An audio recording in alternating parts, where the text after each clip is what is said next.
Hello friends, स्वागत है आप सभी का हमारे यूट्यूब चैनल आर के एस पी एन हब। तो फ्रेंड, आज के वीडियो में हम कवर करने वाले हैं मोस्ट 30 इंपॉर्टेंट इंग्लिश लिटरेचर के क्वेश्चन जो आपके एग्जाम के लिए बहुत ही इंपॉर्टेंट होने वाले हैं। तो फ्रेंड, इससे पहले वीडियो में हम कवर कर चुके हैं 1 to 60 इंपॉर्टेंट क्वेश्चन। तो आज के वीडियो में हम 61 to 90 तक क्वेश्चन कवर करेंगे जो आपके एग्जाम को बहुत ही इंपॉर्टेंट होंगे। ठीक है, तो फ्रेंड स्टार्ट करते हैं। देखिए, अगर आप चैनल पर नए हो तो चैनल को सब्सक्राइब जरूर कर लें और वीडियो को लाइक जरूर कर दें। तो फ्रेंड देखिए, जो पहला क्वेश्चन है इसमें बात कर रहा है कि द थीम इज, यानी थीम क्या होती है। तो यहाँ पर बताना है आप प्लॉट होता है an character an address the point our writer is trying to make about a subject. तो यहाँ पर फ्रेंड देखिए, हमें बताना है थीम के बारे में, थीम क्या होती है। तो यहाँ पर देखिए, the point our writer is trying to make about a subject. एक पॉइंट होता है जिसमें राइटर जो होता है वो ट्राई करता है, यानी कुछ बताना किसके सब्जेक्ट के बारे में, वही क्या होती है, एक थीम होती है। ठीक है, हर एक वर्ग जो भी वर्क होता है, लिटरेरी वर्क होता है, उसकी एक थीम होती है। ठीक है, तो यहाँ पर हम बात कर रहे हैं, जो ऑप्शन हमारा डी वाला है ये बिल्कुल करेक्ट हो जाएगा। ठीक है, आगे देखिए। नेक्स्ट जो हमारा क्वेश्चन इसमें कह रहा है कि concentrate on these elements when writing a good poem.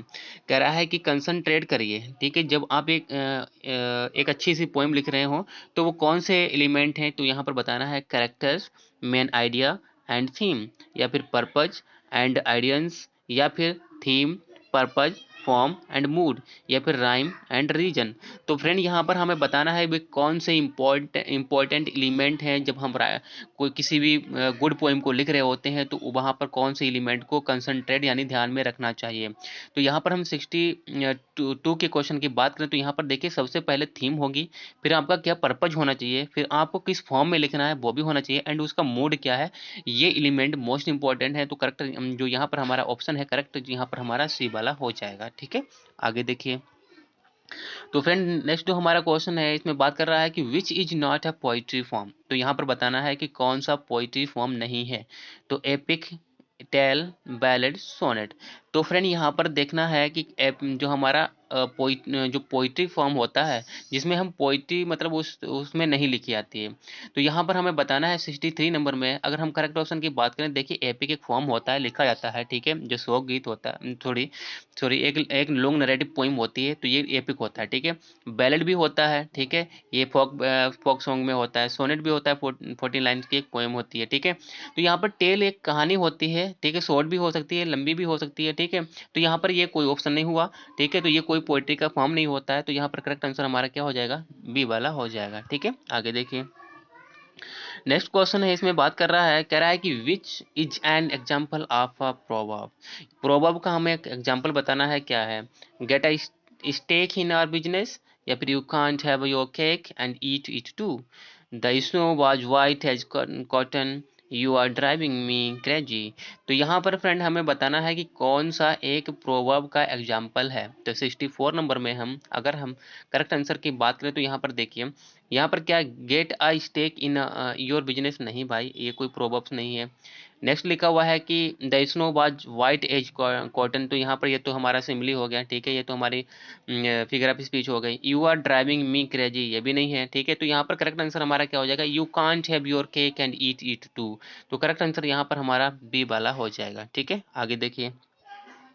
तो नेक्स्ट फ्रेंड जो हमारा क्वेश्चन है इसमें बात कर रहा है, कह रहा है कि which is N exaggeration. Exaggeration क्या होता है, एग्जाजरेशन का मतलब क्या होता है, बहुत ज़्यादा लंबा चौड़ा उसमें बात कही जाए। ठीक है, खींच के बात कह दी जाए, उसे एग्जाजरेशन बोलते हैं। तो क्या एलिट्रेशन होता है, हैक्यू होता है, या फिर हाइपरबली होता है, या फिर प्रोज होता है।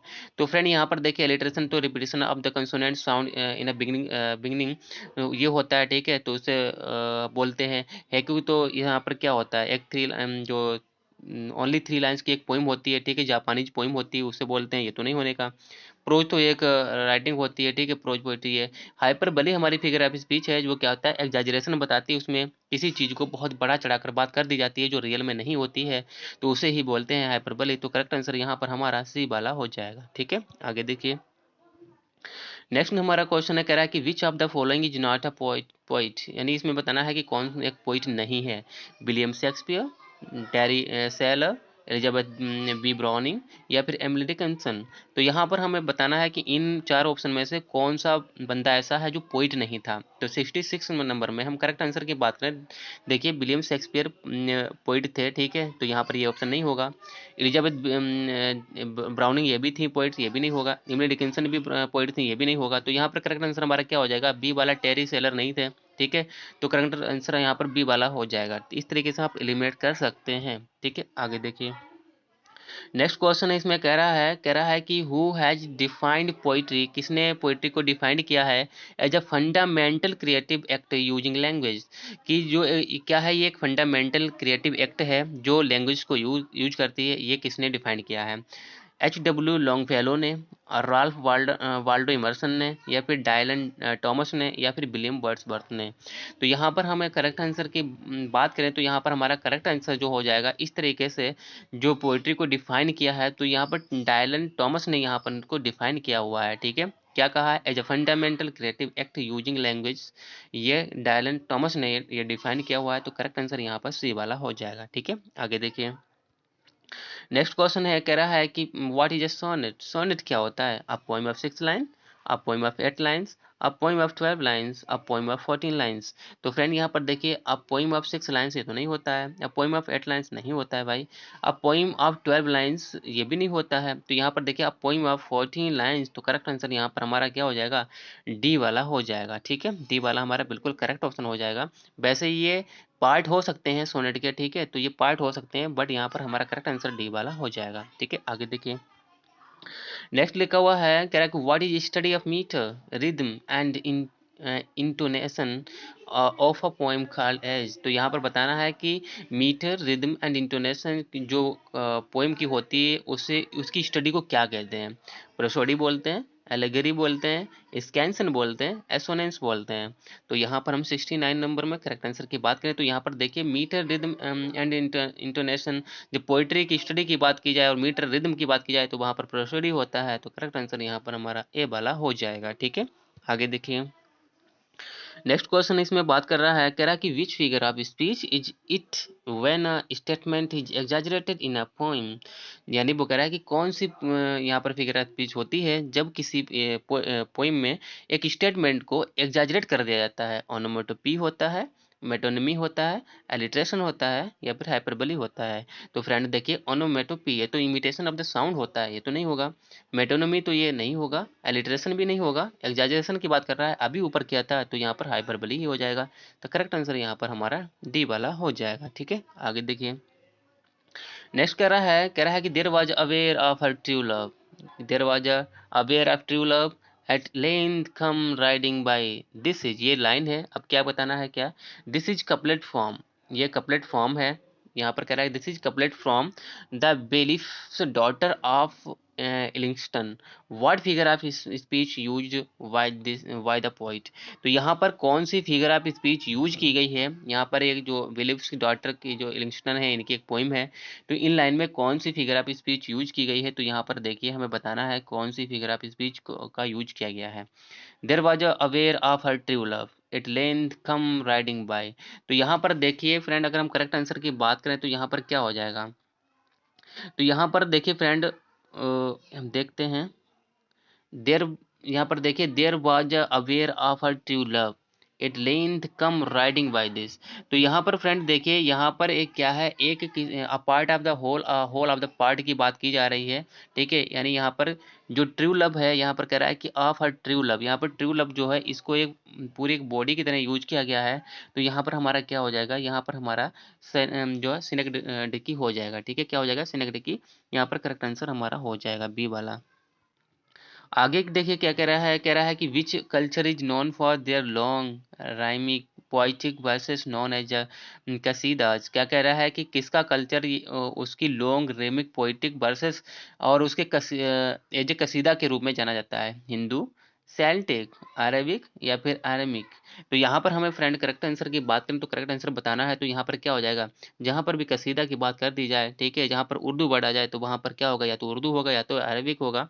तो करेक्ट आंसर यहाँ पर क्या होगा, सी वाला हो जाएगा, ठीक है। आगे देखिए, नेक्स्ट क्वेश्चन यहाँ पर हमारा कह रहा है कि कंप्लीट दिस शेक्सपियर्स लाइन। यहाँ पर हमें शेक्सपियर की लाइन को कंप्लीट करना है।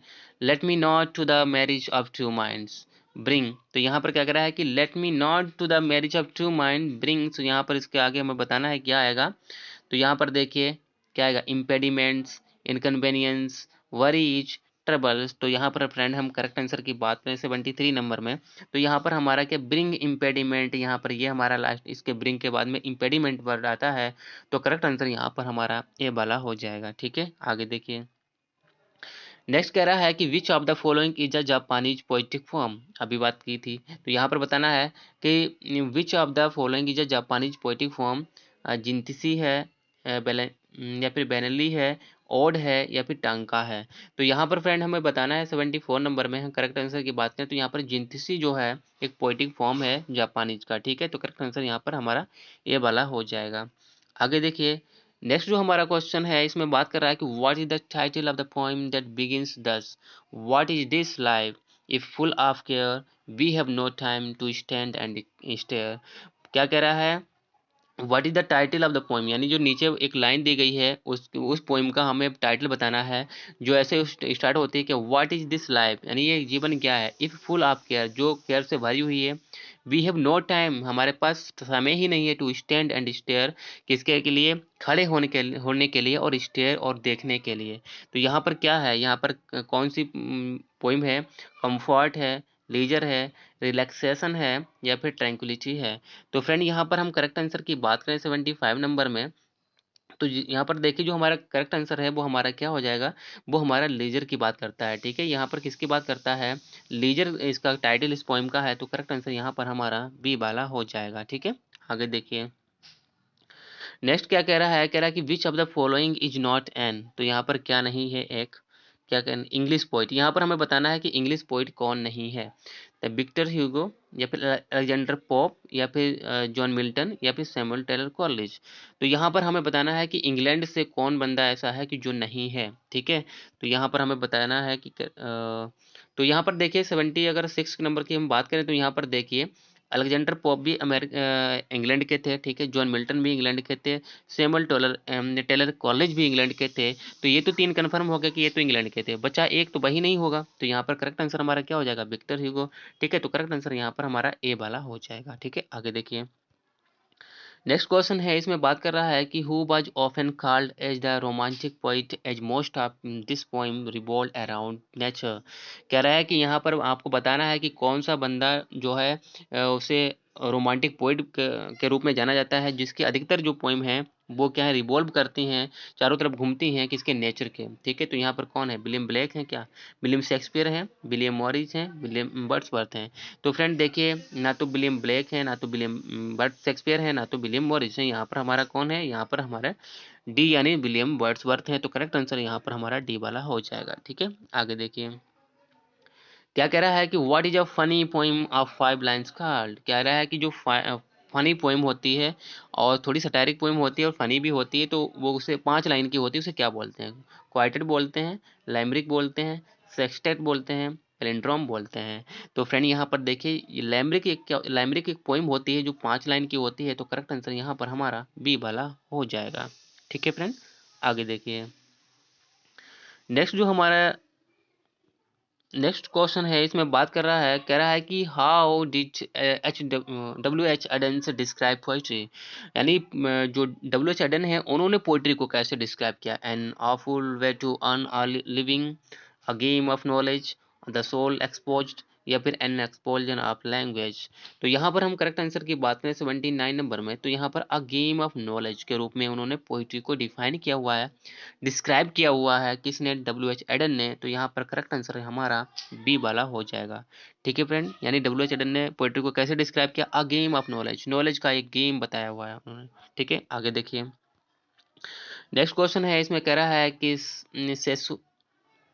Session and Brooke wrote what kind of poetry. यहाँ पर सेशन एंड ब्रोक ने किस तरीके की पोइट्री लिखी है, लाइट वर्स की लिखी है, रोमांटिक लिखी है, पॉलिटिकल सटायर की लिखी है, या फिर वार पोएम्स लिखी हैं। तो 80 नंबर में हम सेशन एंड ब्रूक की पोएम के बारे में बात करें तो यहाँ पर उन्होंने 80 नंबर में वार एंड पोएम्स जो हैं उनके बारे में लिखा है, वार पोएम्स के बारे में लिखा है दोनों बंदों ने। किसने? सेशन एंड ब्रूक ने। तो यहाँ पर करेक्ट आंसर हमारा डी वाला हो जाएगा। ठीक है, आगे देखिए। कह रहा है कि where did T S Eliot spend most of his childhood. जो टी एस इलियट हैं उन्होंने अपना अधिकतर जीवन कहाँ गुजारा, मैंने मतलब जो चाइल्डहुड है, बचपना है, कहाँ गुजारा? डेनवर में, सेंट लुइस में, क्यूबा में या फिर टोरंटो में। तो यहाँ पर हम 81 नंबर में हम करेक्ट आंसर की बात करें तो यहाँ पर उन्होंने सेंट लुइस में अपना अधिकतर बचपन गुजारा था। तो बी वाला करेक्ट आंसर हो जाएगा। ठीक है, आगे देखिए। कह रहा है कि Ted Hughes was married to which. Ted Hughes ने किससे शादी की थी? तो यहाँ पर बताना है, अमेरिकन पोइटेस थी वो। तो क्या आप देखिए, कैरोलिन कीजर से, मैरी ओलिवर से, सिल्विया प्लाथ से या फिर मैरियन मूर से। तो फ्रेंड देखिए, अधिकतर ये क्वेश्चन बहुत बार पूछा जाता है तो मोस्ट इंपॉर्टेंट इसे आप मान के चलिएगा। ठीक है, तो यहाँ पर हमें बताना है 82 नंबर में। तो 82 नंबर में यहाँ पर बताना है, तो यहाँ पर सिल्विया प्लाथ से उन्होंने शादी की थी। तो करेक्ट आंसर यहाँ पर हमारा सी वाला हो जाएगा। ठीक है, आगे देखिए। नेक्स्ट कह रहा है कि how old was Rupert Brooke at the time of his death. Rupert Brooke जो थे, वो जब उनकी डेथ हुई थी वो कितने साल के थे? 24 ईयर्स, 31 ईयर, 21 ईयर या फिर 28 ईयर। तो यहाँ पर हमें बताना है कि 83 नंबर में। तो करेक्ट आंसर यहाँ पर हमारा डी वाला हो जाएगा। यानी जब रूपर्ट ब्रूक की डेथ हुई थी वो सिर्फ 28 ईयर्स के थे, 28 साल के ही थे। तो करेक्ट आंसर यहाँ पर डी वाला हो जाएगा। आगे देखिए, क्या कह रहा है? कह रहा है कि in what form did Dylan Thomas under milk would first become non.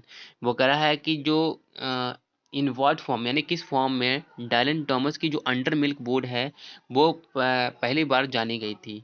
Book of poetry में, आ रेडियो प्ले में, आ स्टेज प्ले में के रूप में या फिर शॉर्ट फिल्म के रूप में। तो यहाँ पर हम 84 नंबर में करेक्ट आंसर की बात करें तो ये रेडियो प्ले के रूप में इसे क्या फेमस हुई थी, तो उसी के रूप में जाना गया था। तो करेक्ट आंसर यहाँ पर हमारा बी वाला हो जाएगा। ठीक है, आगे देखिए। नेक्स्ट जो हमारा क्वेश्चन है इसमें बात कर रहा है कि the magazine contemporary poetry and prose was inspired by which exhibition. कह रहा है कि जो मैगजीन है कंटेम्परेरी पोइट्री एंड प्रोज, ये किस एग्जीबिशन से प्रभावित है? तो यहाँ पर बताना है।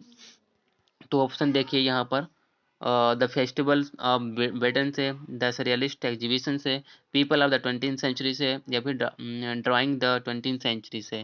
तो यहाँ पर हम 85 नंबर में करेक्ट आंसर की बात करें तो यहाँ पर हमारा क्या हो जाएगा? द सरियलिस्ट एग्जीबिशन था, उससे बहुत ही ज़्यादा इंस्पायर्ड थी। तो करेक्ट आंसर यहाँ पर हमारा बी वाला हो जाएगा। ठीक है, आगे देखिए। नेक्स्ट क्वेश्चन है, इसमें कह रहा है कि why did poetry quarterly cease publication in 1953। यानी जो पोइट्री क्वार्टरली थी ये इसका पब्लिकेशन 1953 में सीज क्यों हो गया था, रुक क्यों गया था? ऑनर, कन्विक्टेड ऑफ फ्रॉड या फिर fall in sales, rise in taxation on magazines या फिर शॉर्टेज ऑफ पेपर। तो यहाँ पर हम फ्रेंड 86 नंबर में करेक्ट आंसर की बात करें तो यहाँ पर देखिए, ए वाला हमारा बिल्कुल करेक्ट आंसर हो जाएगा। ऑनर कन्विक्टेड ऑफ फ्रॉड, यानी ऑनर जो था इसका उसे फ्रॉड के रूप में उसे दोषी ठहराया गया था, उसी के लिए यहाँ पर इसका जो पब्लिकेशन था 1953 में रुक गया था। तो करेक्ट आंसर यहाँ पर हमारा ए वाला हो जाएगा। ठीक है, आगे देखिए। नेक्स्ट क्वेश्चन है, इसमें कह रहा है कि Aldous Huxley was a poet but was better known as what. Aldous Huxley वैसे एक तो पोइट थे लेकिन अच्छी तरीके से वो किसके लिए जाने जाते थे? पॉलिटिशियन के लिए, ड्रामेटिस्ट के लिए या फिर नॉवलिस्ट के रूप में या फिर आर्किटेक्ट के रूप में। तो फ्रेंड यहाँ पर अल्डस हक्सले के बारे में बात करना है तो 87 नंबर में अगर हम करेक्ट आंसर की बात करें तो उन्हें नोबलिस्ट के रूप में अधिकतर अच्छे तरीके से जाना जाता है। वैसे वो पोइट थे लेकिन नोबलिस्ट के रूप में बहुत अच्छे तरीके से उनको जाना जाता है। तो करेक्ट आंसर यहाँ पर सी वाला हो जाएगा। ठीक है, आगे देखिए। नेक्स्ट हमारा जो क्वेश्चन है इसमें कह रहा है कि of which poet was it sad. यानी कौन से पोइट ने ये कहा है even if he is not a great poet, यानी यहाँ तक कि वो कि ग्रेट पोइट नहीं था, he is certainly a great something. लेकिन वास्तविक रूप में अगर हम निश्चित रूप में बात करें तो ये क्या था? कुछ तो ग्रेट था। ये इलिट ने कहा है या फिर किपलिंग ने कहा है? तो फ्रेंड यहाँ पर हम 88 नंबर में करेक्ट आंसर की बात करें तो यहाँ पर हमारा बी वाला किपलिंग हो जाएगा। ठीक है, कि ये बात किसने कही है? किपलिंग ने कही है। ठीक है, आगे देखिए।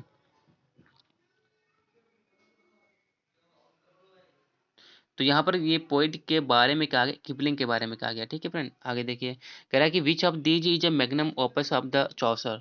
तो यहाँ पर बताना है कि चौसर का मैग्नम ओपस वर्क कौन सा था। तो यहाँ पर फ्रेंड देखिए, क्या ट्रायलस एंड क्रेसिडी है, या फिर हाउस ऑफ द फेम है, द कैंटरबरी टेल्स है, या फिर पार्लियामेंट ऑफ फॉल्स है। तो फ्रेंड उनके मैग्नम ओपस से कौन नहीं परिचित है, तो यहाँ पर कैंटरबरी टेल्स ही हो जाएगा। तो करेक्ट आंसर यहाँ पर सी वाला हो जाएगा। ठीक है, आगे देखिए, आगे जो हमारा नेक्स्ट क्वेश्चन कह रहा है कि where were the pilgrims going in the Canterbury Tales. यानी जो कैंटरबरी टेल्स में जो पिलग्रिम्स थे वो कहाँ जा रहे थे, to the shrine of Saint Peter at the Canterbury Cathedral, या फिर to the shrine of the Saint Thomas Becket at the Canterbury Cathedral, या फिर जो हमारे नेक्स्ट, हाँ दो ही ऑप्शन है। तो फ्रेंड यहाँ पर दो ही ऑप्शन में बताना है 89 नंबर में। तो वो कहाँ जा रहे थे, to the shrine of the Saint Thomas Becket. Thomas Becket याद रखना है, पीटर नहीं थे। ठीक है, Thomas Becket and Canterbury called cathedral. ठीक है, तो करेक्ट आंसर हमारा बी वाला हो जाएगा। ठीक है, तो फ्रेंड आज का नेक्स्ट क्वेश्चन है, कह रहा है कि in which language the stories of Canterbury tales are written. यानी जो कैंटरबरी टेल्स है वो किस लैंग्वेज में लिखे गए, French, Latin, middle English, English. तो यहाँ पर फ्रेंड हम 90 नंबर में करेक्ट आंसर की बात करें तो यहाँ पर हम मिडिल इंग्लिश में लिखी गई है। तो फ्रेंड यहाँ पर देखिए, कैंटरबरी जो टेल्स है, अगर आप उसके जो रियल पोइम है उसे आप पढ़ेंगे तो उसमें बहुत ज़्यादा ओल्ड इंग्लिश का यूज किया गया है, जो मिडिल इंग्लिश से मतलब मिडिल समय यानी कब 13 सेंचुरी के समय में यूज की आती थी। ठीक है, तो उसमें कुछ ऐसे वर्ड हैं तो वो आप उनका प्रोनाउंसिएशन करना भी, निकालना और उनकी मीनिंग निकालना थोड़ा टफ हो जाता है। तो यहाँ पर मिडिल इंग्लिश की बात करेंगे तो जो राइट ऑप्शन है वो सी वाला हो जाएगा। तो फ्रेंड इस वीडियो में हमने 30 क्वेश्चन कवर किए हैं। आई होप आपको पसंद आए होंगे। तो वीडियो फ्रेंड अगर अच्छा लगा हो तो वीडियो को लाइक ज़रूर करें, अपने फ्रेंड दोस्त जो भी भाई बहन हैं उनको शेयर ज़रूर करें अगर वो DSSB की तैयारी कर रहे हैं।